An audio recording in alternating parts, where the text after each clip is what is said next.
Ayan, bantay muna ako dito sa aming bebe kasi yung nanay niya naglilinis. Sabi ko maglinis muna ng katawan niya para bukas mapunasan, maipagluto ng ng mga daon-dahon. Kasi nga kung muna binat, nawala ng mata kahapon na maga yung muka, tas nanginig yung katawan, ay maipagluto ng daon-dahon bukas. At ayan, natulog naman tong kulinggot na ito, oh. Sarap ng tulog eh. Mamaya na naman, kung anong oras na naman ano, kung anong oras na naman ito magigising. Mga 11 to 12 gising. Tapos, pagka dumedi lang sa mama niya, gising na naman ng alauna hanggang alas 5 ng umaga. Kaya pati ako, puyat din. Hindi rin ako napagtutulog. Kasi alam nga naman pabayaan ko itong magnanang ito. Baligalig pa naman ito. Sarap ng tulog niya. Yes, Pokwang. Anything else?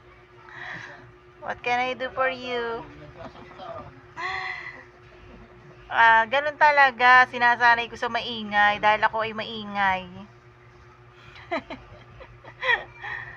Kailangan masanay ito sa ingay. Dahil dito po sa lugar namin, maingay. Kaya mo masanay siya sa ingay. Para pag lumaki rin to, maingay din.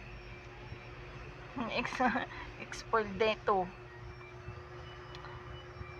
Pagsampa lang nung nanay nito, matutulog na rin ako. Ako'y inaantok. Para na akong dinidibdib sa hirap. Kanina akala ko babagsak ako. Para akong kinakapos ng hininga. Siguro sa sobrang pagod. Sapul pa ng Biyernes ng April 5, madaling araw kasi sumasakit na yung tiyan niya.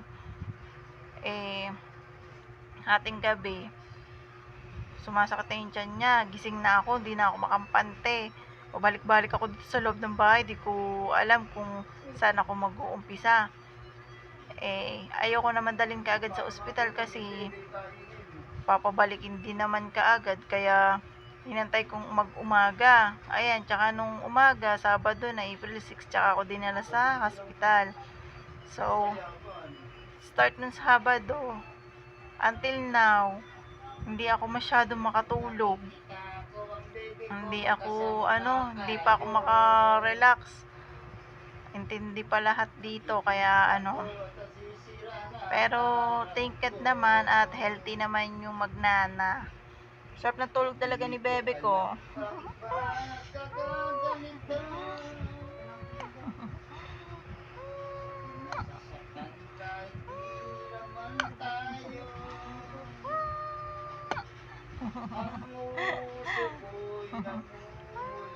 Ayan, nag-iinat na naman ang bebe ko.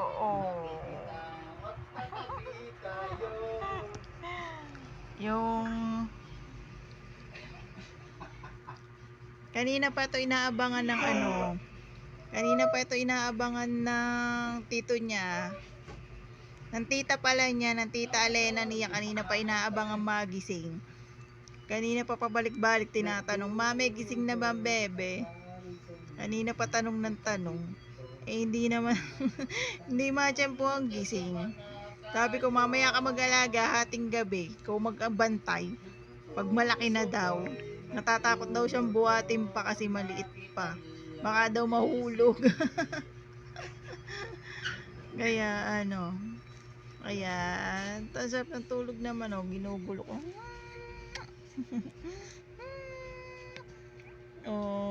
Galing, nagigising tuloy. Ayan, nagigising tuloy ang bebe ko. Ginigising ni mami la. Hali nga bebe. Ginigising ni mami la si bebe. Ngayon nagiinat na, nagpapalaki. Mamaya makita na naman ako ng mga tiyuhin nito. Papagalitan na naman ako. Sasabihin na naman sa kanila, "Mami, bang ingay mo diyan?" Oh. Ganito kasi parang boots gano'n ka.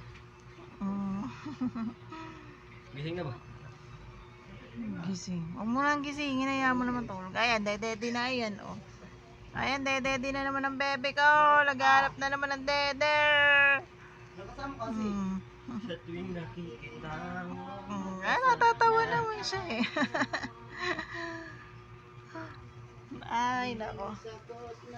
Papagalitan na naman ako ng mga tiyuhin nito. Sasabihin, dito pa ako nag-iingay. Totoo ba yan? Nautot ka lang. Ayan, gising na oh. Ayan, nagising na po. Ginising kasi ng mamila.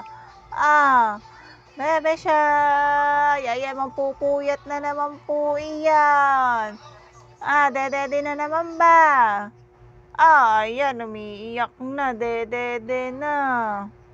Bebe. Ayan na, nagagalit na siya. Namumula na. Ako lumilitaw. Bebe ko. Dede na ang bebe. Papaiyakin na naman. Padede mo na nga. Ayan, dami siya.